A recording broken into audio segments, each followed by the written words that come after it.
For every reported case of elder abuse, there are countless more that remain hidden in the shadows.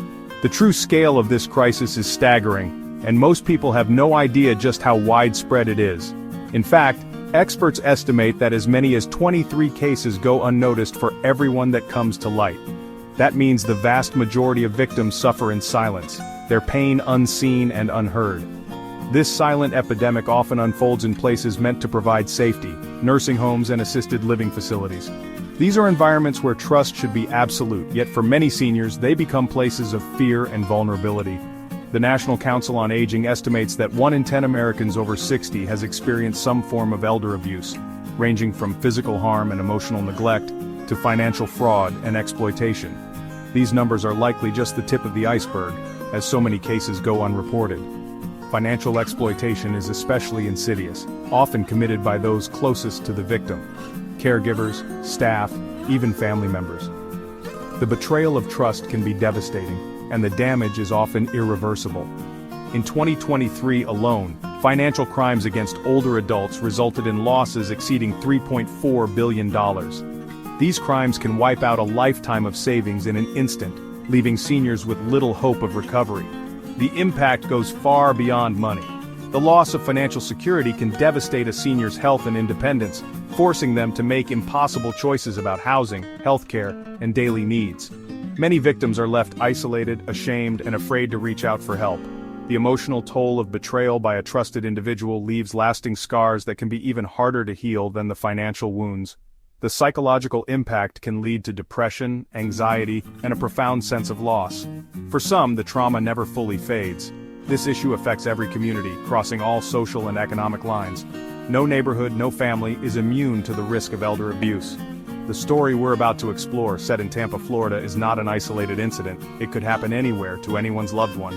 It's a reflection of a larger systemic problem demanding our attention and action. Communities must come together to protect their most vulnerable members. Beneath Tampa's sunny exterior, a dark story of deception was unfolding, a reminder of why vigilance is essential. Only by shining a light on these hidden injustices can we hope to bring about real change and ensure our elders live with the dignity and respect they deserve. Horizon Bay at Hyde Park looked like the ideal assisted living facility.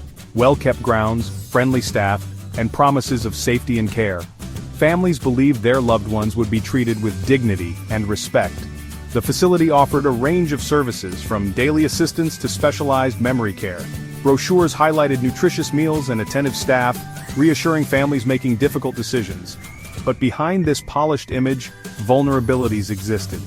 Not all staff were trustworthy, and some saw opportunity for personal gain. In this environment, residents, often frail or cognitively impaired, placed their trust in caregivers. It was here that a caregiver would violate that trust, exposing the dangers hidden behind a professional facade.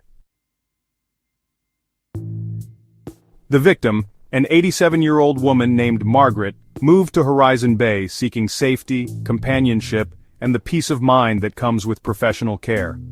After a lifetime of independence, she hoped this new chapter would offer her comfort and dignity in her later years. Margaret was described by friends and family as sharp, proud, and fiercely independent. But as the years passed, age and frailty made her increasingly reliant on the nursing home staff for daily needs, from medication to meals and emotional support. Among those staff members was Elise Albritton, a 52-year-old certified nursing assistant with years of experience in elder care. She was assigned to Margaret's care, quickly becoming a familiar face in her daily routine. Albritton's position gave her intimate access to the most private aspects of residents' lives, their routines, their fears, and their vulnerabilities. She was trusted not just with their physical well-being but with their secrets and their trust. Over time, Albritton cultivated a special relationship with Margaret, becoming her favorite caregiver. She offered a listening ear, gentle encouragement, and a sense of companionship that Margaret had begun to crave. But beneath this kindness, Albritton's actions were calculated. She subtly isolated Margaret from other staff and residents, making her emotionally dependent and less likely to confide in others. This manipulation is a classic hallmark of financial exploitation: building trust, then abusing it for personal gain. The victim feels cared for, never suspecting the betrayal that's unfolding. The predator identifies a vulnerable target, builds an emotional connection, and gradually isolates the victim from outside influences, friends, family, and even other staff members. Once trust is firmly established, the groundwork for financial abuse is laid. The victim, now isolated and dependent, is far less likely to question requests or notice red flags. For Margaret, the person she trusted most was secretly plotting to steal her life savings, money she had worked for her entire life meant to support her in her final years. The betrayal was methodical, not impulsive. Albritton carefully planned each step, ensuring Margaret would never suspect the truth until it was too late. In the quiet halls of Horizon Bay, the stage was set for a devastating crime, one that would shatter trust and leave lasting scars. The scheme might have continued if not for the victim's vigilant daughter. Living out of state, she managed her mother's finances and noticed unusual ATM withdrawals and odd credit card charges. Her mother, confused and defensive, often dismissed concerns, common among victims. The daughter's suspicion focused on the facility staff, as her mother couldn't make these purchases herself. She tracked the suspicious transactions, noticing they coincided with the caregiver's shifts. Realizing the pattern, she contacted Horizon Bay management, but felt her concerns were brushed aside. Frustrated, she called the Tampa Police Department. That call launched an official investigation. The daughter's persistence would soon expose the truth. Her actions set in motion the unraveling of a hidden crime. Over several months, Elise Albritton stole more than $50,000 from the elderly resident. This wasn't just a single act of theft, it was a slow, methodical draining of a lifetime's savings, carried out by someone who was trusted to provide care and support. The victim, already vulnerable due to age and health, was targeted in her own home, a place that should have been safe. She used debit cards, credit cards, and even convinced the victim to write personal checks. Each transaction chipped away at the victim's financial security, leaving her with less and less to rely on. The manipulation was subtle at first, but soon became relentless, as the caregiver found new ways to access funds. This was a calculated campaign, not a one-time theft. The caregiver exploited her position of trust, carefully planning each step to avoid detection. She watched for opportunities, taking advantage of moments when the victim was most vulnerable or confused. The emotional impact was profound. The victim felt betrayed, humiliated, and unsafe. The realization that someone she depended on had taken advantage of her left deep emotional wounds. She began to question her own judgment and lost confidence in those around her.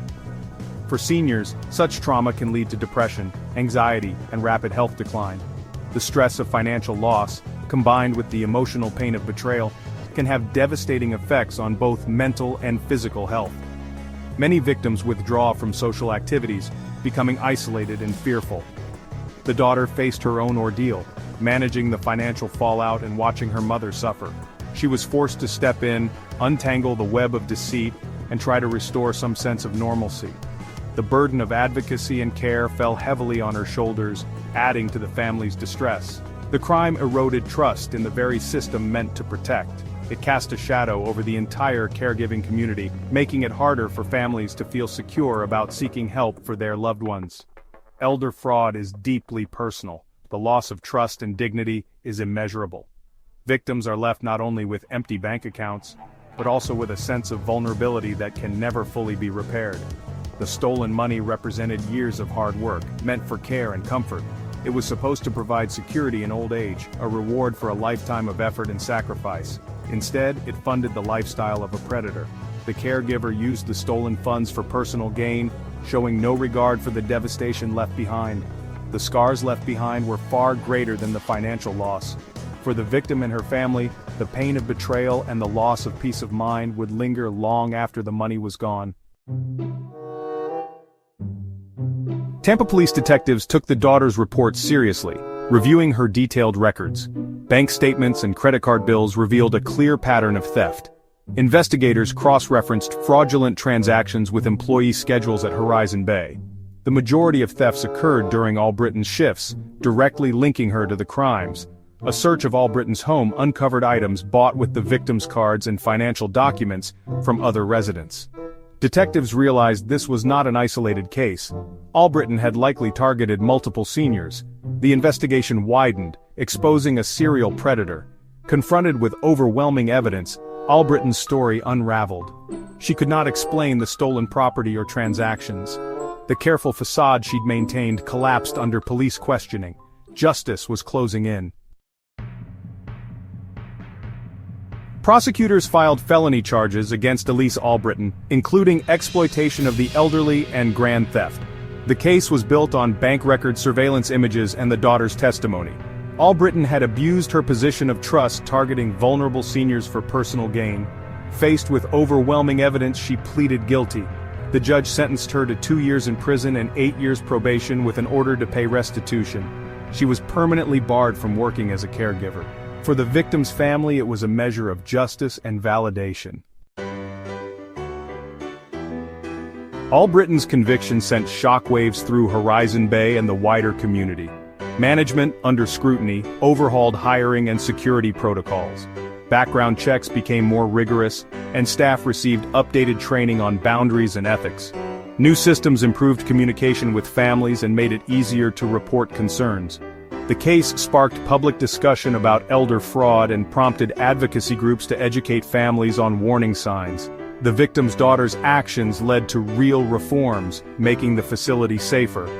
While justice brought closure, the emotional scars remained. Their experience became a catalyst for change, protecting future residents. The Horizon Bay case is a stark reminder that elder abuse is happening all around us. Millions of older Americans are targeted each year, often by those they trust most. We must recognize red flags, sudden financial changes, unexplained transactions, or new friends with unusual influence. If you notice these signs, trust your instincts and ask questions. Speak up, your voice could be a lifeline. Report concerns to facility management, adult protective services, or law enforcement. The first report at Horizon Bay came from one concerned daughter. Protecting our elders is a collective responsibility. By staying vigilant and acting when something feels wrong, we can prevent future tragedies. Let's stand together to protect those who need us most.